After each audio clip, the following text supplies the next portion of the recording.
of the audio in this video didn't turn out, hence these voiceovers. In this video I'm going to be servicing this 2015 Ford B-Max, and I'm also going to be changing front brake discs and pads.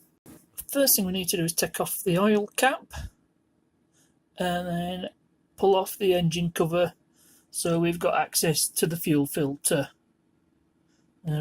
Got the oil cap off so the oil will drain a bit easier. We come to take the sump plug off. Before I can drain the engine oil, I need to take this engine cover off. It's held on by 5 screws, so I'll put you guys on time lapse. I'm not boring you with that.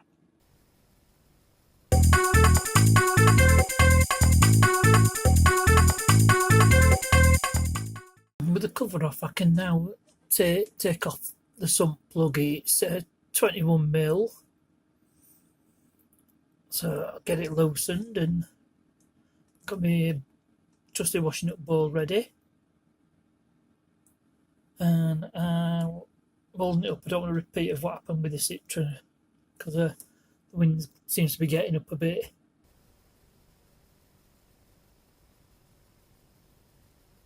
To get to the oil filter, I need to take the airbox off and the hose which goes into the turbocharger, so might as well do the air filter. Right, I'm taking the hose off that goes into the turbo. Just undo the clip nearest the turbo, and then just take the lid of the airbox off, which is 4 Torx screws.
And I'm just showing you the new air filter next to the old one. As you can see, it's quite mucky.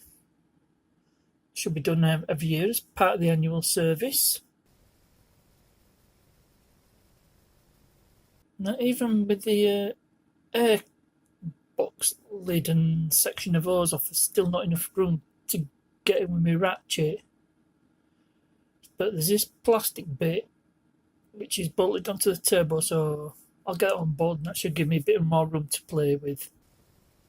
And as you can see, that gives me a bit more room to get in with me ratchet and the socket. Now, if I remember right, this particular oil filter is a 27mm socket. And as you can see, no problems. It's coming off easily. And the old oil filter just pulls off, and you just push the new one, and if you notice there's a little bit that sticks out, and you've got to locate that inside the filter housing. Now, this came with a rubber seal. There wasn't one on the old filter, so we'll just put it on how it came off.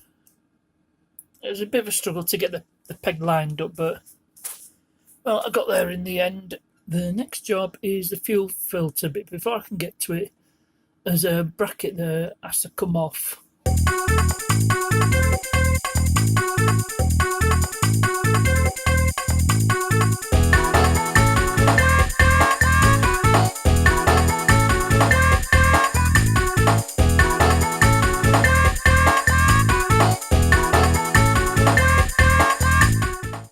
the fuel filter out. Now to change the filter, there's 3 T10 Torx screws. They have to be undone, then the lid will come off.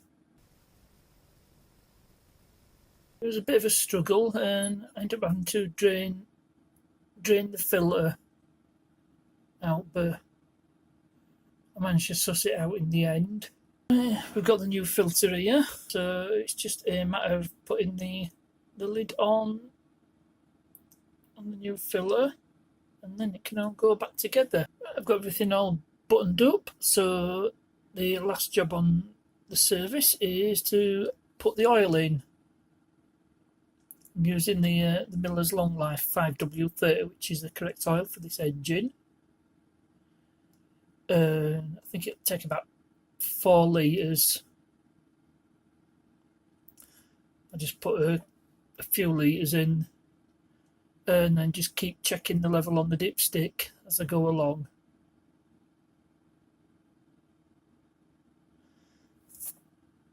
And yes, before anyone asks, yes, I did put the sump plug back in.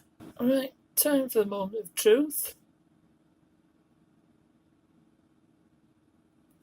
And yes, we're back in business. That's the service done, and it's running great.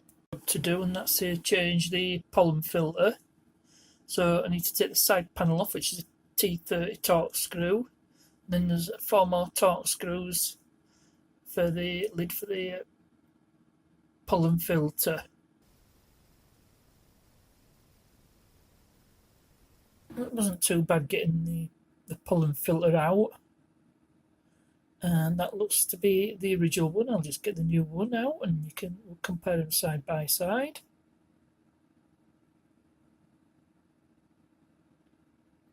And you can see the difference between the new one and the old one.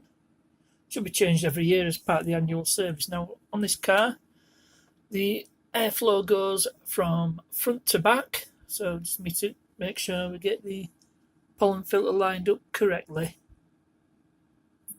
And then it's just a matter of getting it in and just putting everything up. With the service done, we're going to replace the front discs and pads. Now, I couldn't find the locking nut at first, but the owner turned up and she managed to turn up the locking nut for me. Alright, we jacked up and it's on the axle stand. And the caliper bolts, they're 13mm.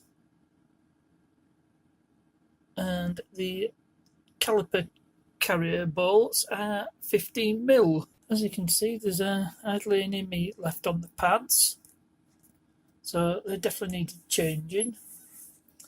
And there's a ridge on the edge of the discs, so they've worn right down, so they're in need replacement as well. It's a bit of a struggle to get this disc off. I had to give it a right good hammering to get it off, but it came off in the end. Well, it took a bit of doing, a bit of bashing, but I managed to get it off. It's all seriously rusted on, so I need to clean all this up. Clean.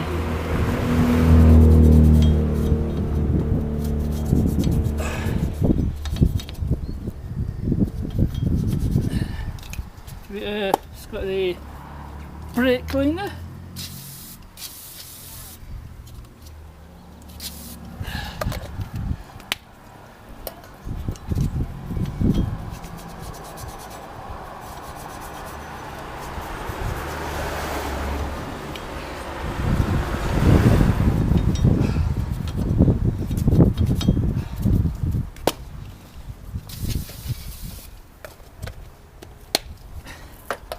It's ready for the new brake disc.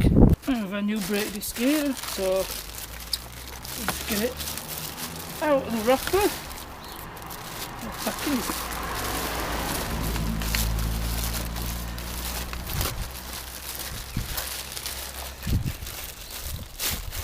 And as with most brake discs, it has a light covering of oil on it to stop it from rusting while it's in storage. So give it a clean brake cleaner.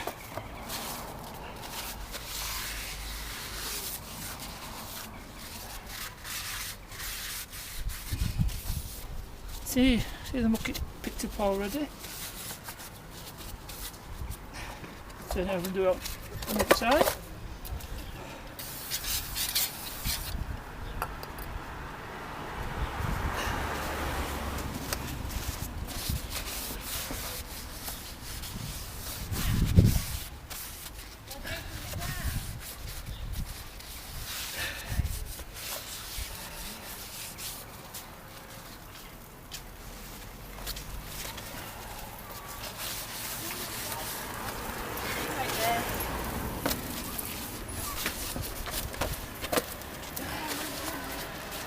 Right, time to get this disc back on there.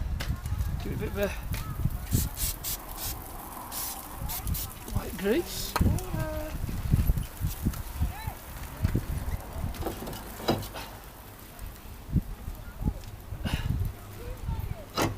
And that's it. And the brake caliper will hold it all on. That gives the caliper a bit of a clean before it goes back on. Now, okay. 21,000 miles from you. Somebody's now doing it gets. Right, time to fit the pads. Right, I've got the pads in the caliper carrier. So what I need to do with the caliper is spread the piston. Before I do that, I'll just get this back in.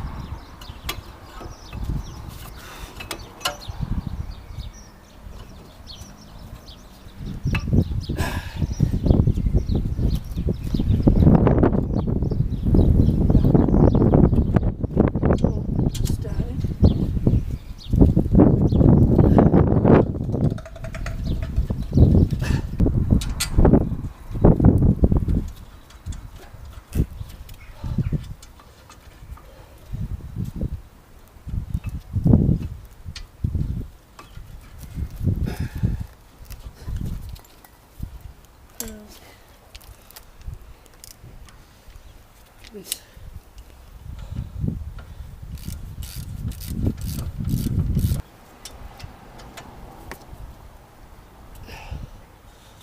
Just snug it up and we're good.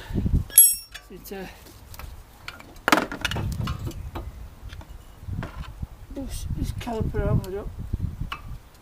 Just the pads out.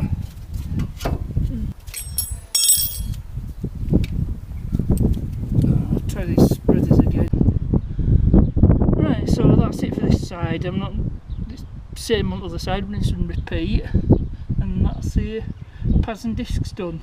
Right, last thing I have to do is to reset the lights. I've the oil and service lights. I've already done that, so just put key in ignition. Start her up, and there we go. And that's everything done. All done and dusted. So that wraps it up for this video. Thanks very much for watching.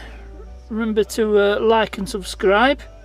Questions and comments in the usual spot. And I'll see you later.